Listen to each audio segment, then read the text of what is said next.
Welcome to Lesson 1. We're about to meet a programming language that treats code and money as the same fragile substance.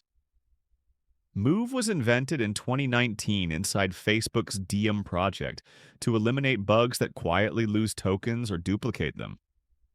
When regulators froze Diem, the engineers open sourced the compiler instead of letting it die.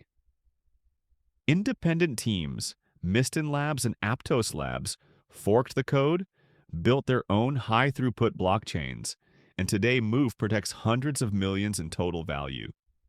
In this lesson, you'll learn why a brand new language was worth the effort, how its resource model blocks entire classes of exploits, and how those design choices shape every contract you'll write later in the course. Move's story starts in 2019. Facebook, then chasing its Libra vision, needed a language that could handle billions in daily stablecoin transfers without the footguns that plague Solidity. Their research lab crafted Move, small runtime, linear types, formal proof hooks.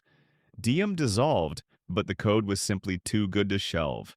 It landed on GitHub under Apache 2.0, and two spin-offs, SUI and Aptos, grabbed it. Today, that same language mints NFTs on Aptos and settles sub-cent payments on SUI. When you write Move, you inherit that battle-tested DNA. Ethereum proved smart contracts could transform finance, but it also proved that human memory is a poor firewall.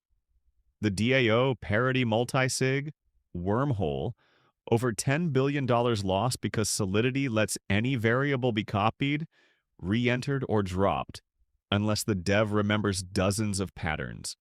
Move fixes the leak at the language layer. Anything representing money is declared a resource. The compiler literally refuses to copy or discard a resource unless you write explicit transfer or destroy code. Because mutable references are unique, a function can't be re-entered while it owns a resource. Re-entrancy dies at compile time.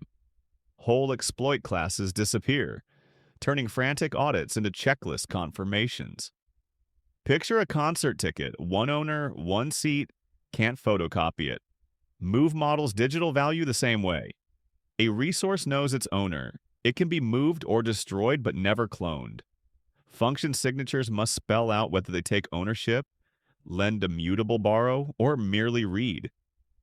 The compiler enforces those contracts line by line, so you write business logic instead of guardrails.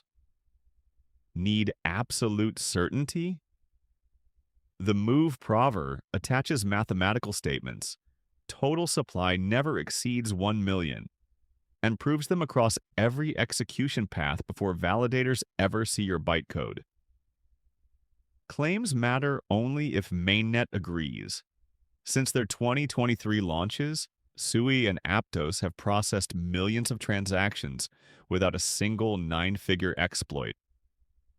Safety isn't the only win.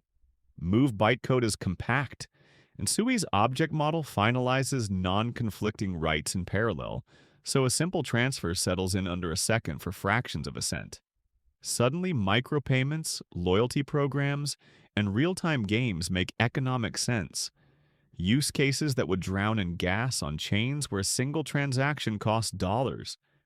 Lower risk and lower fees translate into faster iteration and broader adoption. This isn't a slide deck course, it's a build-along. In Module 2, you'll mint a fungible loyalty token that introduces modules, resources, and abilities. Module 3 upgrades those points into a non-transferable badge NFT, teaching capabilities and object-oriented patterns. Module 4 launches a shared marketplace where badges trade for SUI. You'll master shared objects, fee logic, and access control. Every new concept patches the same repo, no throwaway demos. By graduation, you'll hold a fully tested dApp, published on SUI DevNet and ready for mainnet.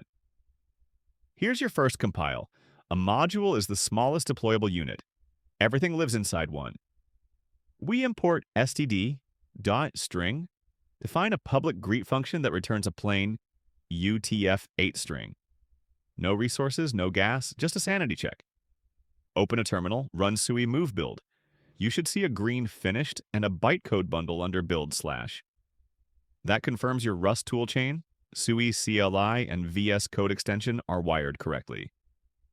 With plumbing sorted, Lesson 1.2 will jump into the SUI object model, real on-chain state.